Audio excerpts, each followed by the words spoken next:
So we're finally at 5.5, which is our zeros of polynomial functions. And we have 3 learning objectives in this lesson: our remainder theorem, our factor theorem, and then using the rational zero theorem to find rational zeros. And that was the whole P's and Q's that I was talking to you guys about a few lessons back. But the remainder theorem is very straightforward.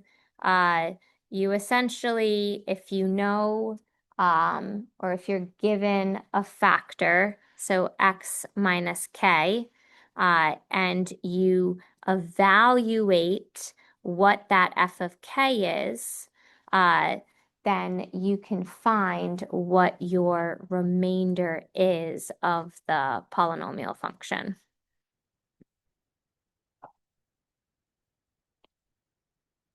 I'll highlight this.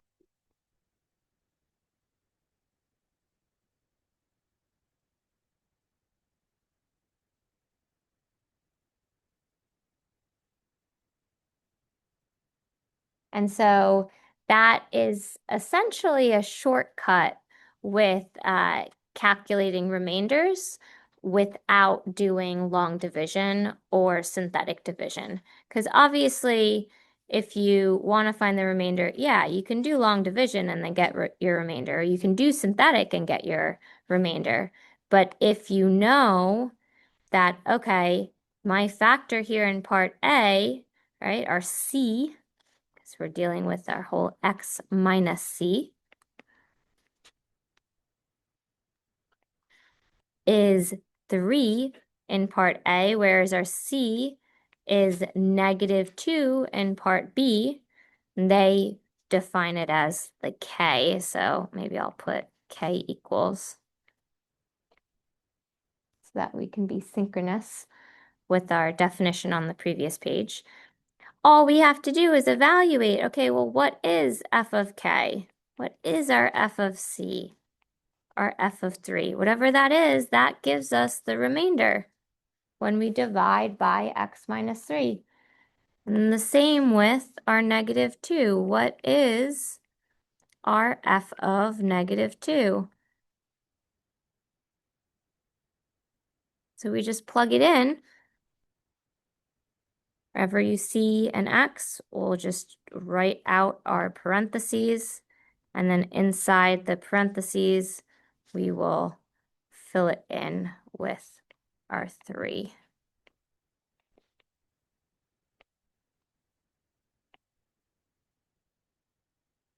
So 3 cubed gives you 27. 3 squared is 9 times 4 is 36. 27 minus 36 gives you -9 minus 5 gives you -14. So your remainder, when you divide x minus 3 by this polynomial, you would just get to be 14.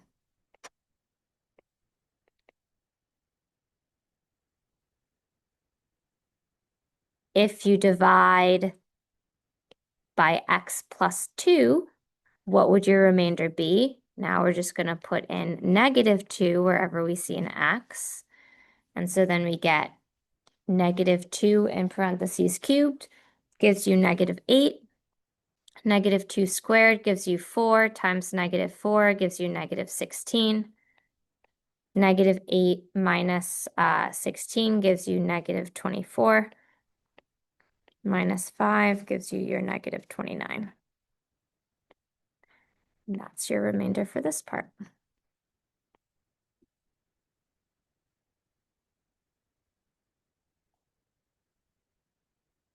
Definitely saves you some precious time on assessments.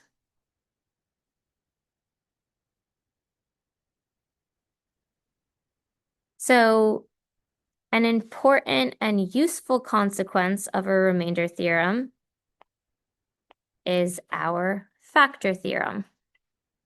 And so what does the factor theorem tell us?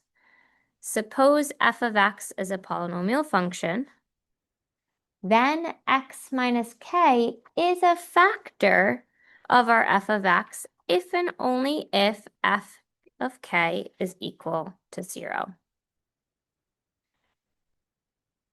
AKA, when a remainder is 0, then we know it is a factor. Yeah. And so we have two separate statements when we're dealing with factor theorem. If our f of k is equal to 0, then our x minus k is a factor. And then we look at the converse of it. If our x minus k is a factor, then our f of k is equal to 0. So it's known as a biconditional statement, which you learn in biology, not biology, geometry.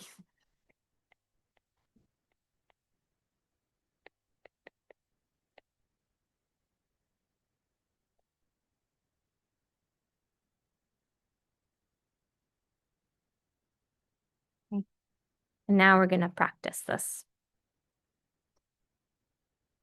So we want to use the factor theorem to determine whether x minus 1 is a factor of the function. So again, you do not have to use long division or synthetic. X minus 1 tells us that our c, also known as our k, is equal to 1. And if we evaluate f of 1, if that gives us 0, then we know it is indeed a factor of the function. So 2 in parentheses 1 cubed minus 1 squared plus 2 times 1 minus 3. 2 minus 1 plus 2 minus 3. That's just 4 minus 1 minus 3, which is 3 minus 3, which gives you 0. Huh, what do you know? Therefore, x minus 1 is indeed a factor of the function f of x. We're done.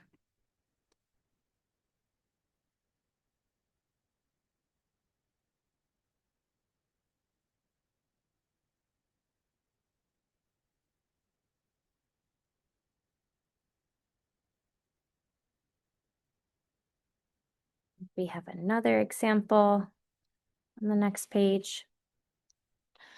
We want to show that x plus 2 is a factor of this cubic function.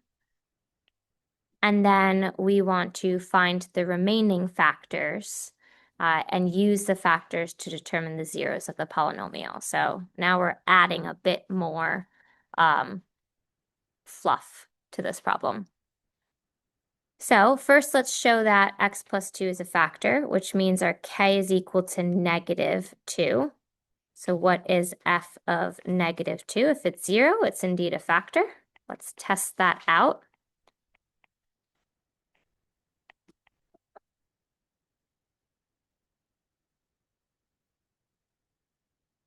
Negative 2 cubed is negative 8. Negative 2 squared is 4 times negative 6 is negative 24.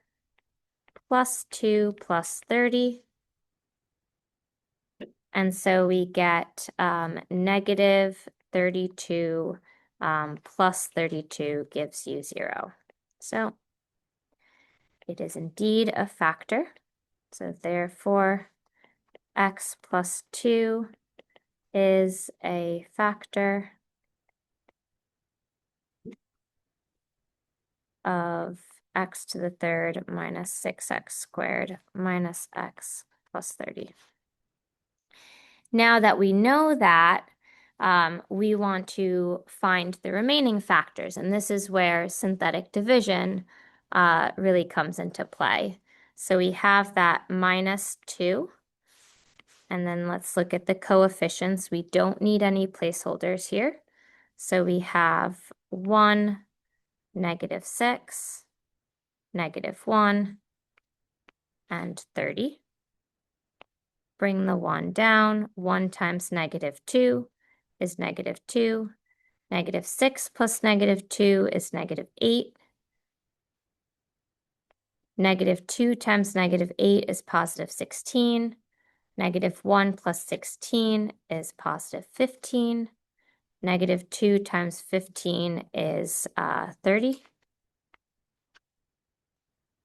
Sorry, -30. And -30 plus 30 is 0. So again, this is our remainder. So we're essentially looking at x squared minus 8x plus 15. So x plus 2, which was our factor, times x squared minus 8x plus 15. Then we want to see, can we factor that trinomial a bit more? We actually can. That can be broken up into x minus 3, x minus 5.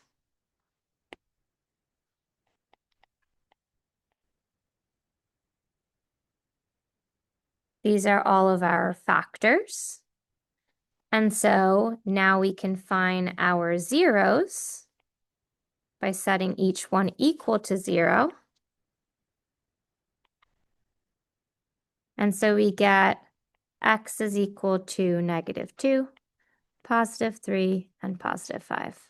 And we're done.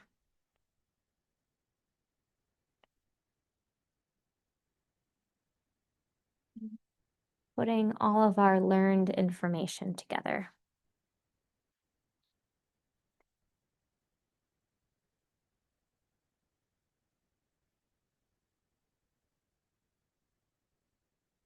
Right. And so our third and final objective for today is using the rational zero theorem to find rational zeros. And this is again where I was talking to you guys about our P's and our Q's. And so I'll highlight some important pieces.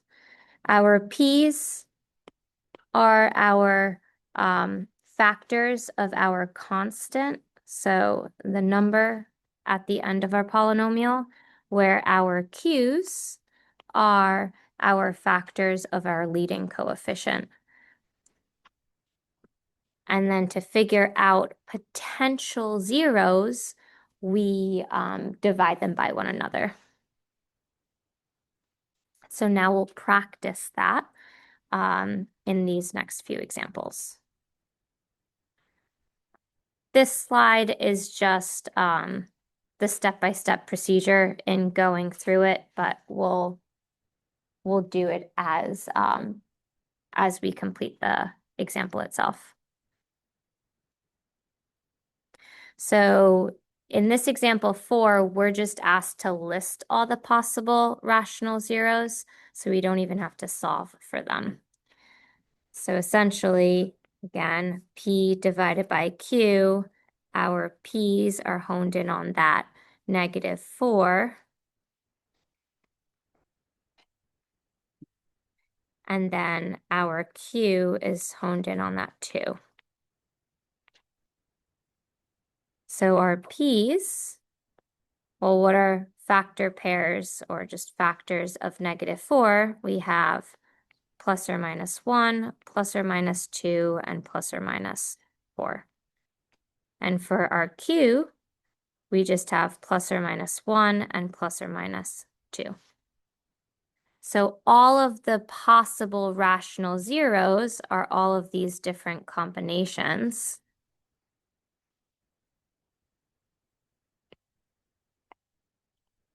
Where we have the 1 really doesn't matter, right? If that's in the denominator, then we just get all of these again. So we can write out ±1, ±2, ±4 for that first bit. And then we're essentially now dividing all of these by 2. So we get ±1/2, And then we have plus or minus 1 again, which we've already had. And then we have plus or minus 2 again, which we already had. So our answer, these are all of our possible rational zeros. And then we're done. And again, this really just helps us narrow down potential values to test to simplify your polynomial by utilizing synthetic or long division.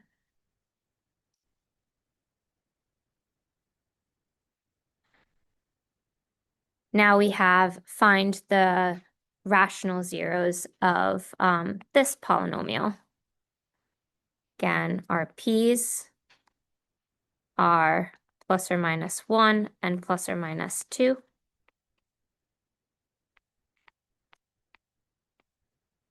And then our q's, this is just 1. So it's just plus or minus 1. Anytime you just have plus or minus 1 for your q, it helps you out so much because then you just look at your p's. So your potential roots are plus or minus 1 and plus or minus 2. But now we want to actually test it out. So gonna take a guess here. Let's test out 1 with synthetic division. And then we have 1, negative 3, and 2. 1 times 1 is 1. Negative 3 plus 1 is negative 2. Negative 2. Oh, would you look at that? It worked.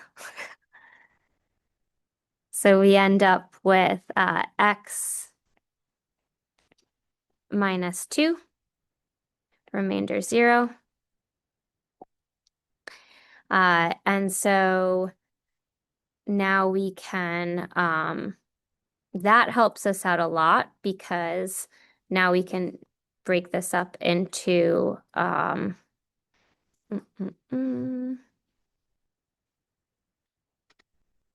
we have x minus 2, and then, what am I doing? No. We know that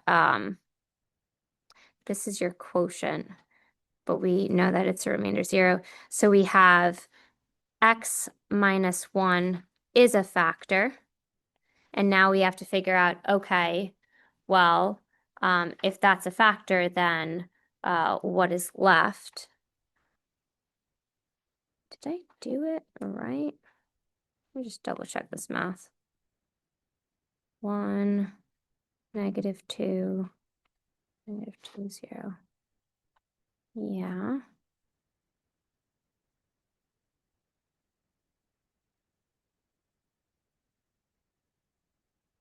Oh, what was the mistake that I made? I forgot the placeholder.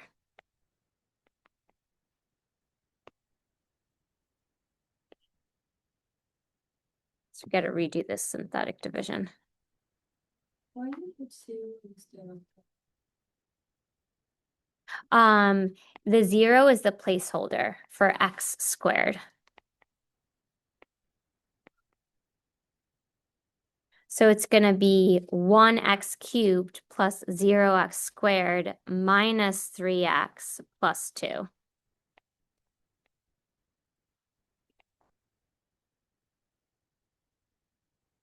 Negative 2. Okay, much better. So we're looking at x squared plus x minus 2,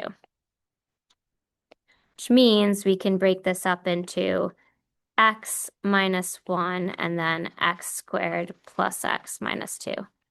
And that last bit, can we factor this out? Should be able to, right? X plus 2x minus 1. And that will give us all of our rational roots. So our rational zeros are just negative 2, positive 1, and positive 1. Positive 1 with a multiplicity of 2. That's it. Go back, like to this side. Yeah. Okay. And we have one more example problem, and then we're done for the day, I promise. So we want to, once again, use the rational zero theorem to find the rational zeros for this cubic function. And we have all the placeholders here. So let's just jump into our P's and Q's. So our P's, P factors, we just have plus or minus 1. Our Q factors, we have plus or minus 1 and plus or minus 2. So our P over Q, we have plus or minus 1 and then plus or minus 1/2. Gonna start with, would say 1, but why don't we give -1 a shot?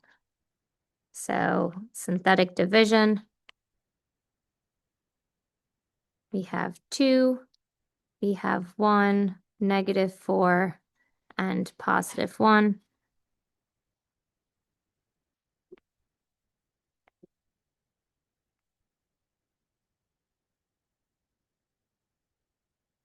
That one doesn't work.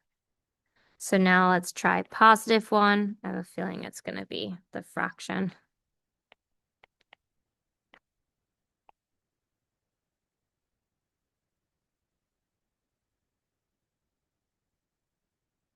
Oh no, good.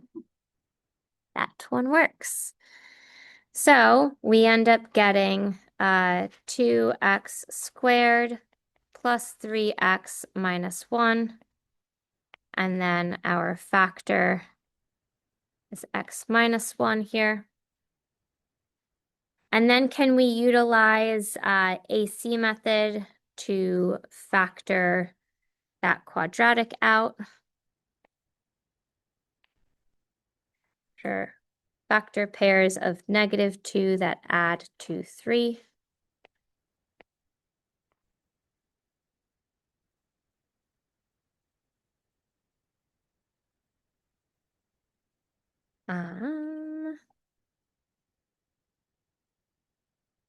I don't think it does work.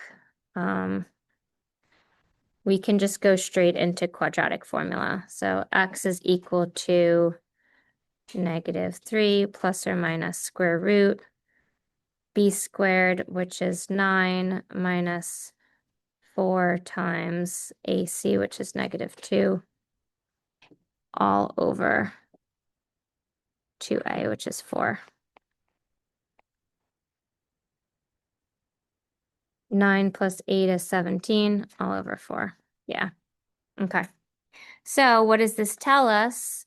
This tells us that our rational real roots are x is equal to -3 plus or minus square root of 17 all over 4. Those are two of them. And then we have this whole x is equal to 1. And that's it.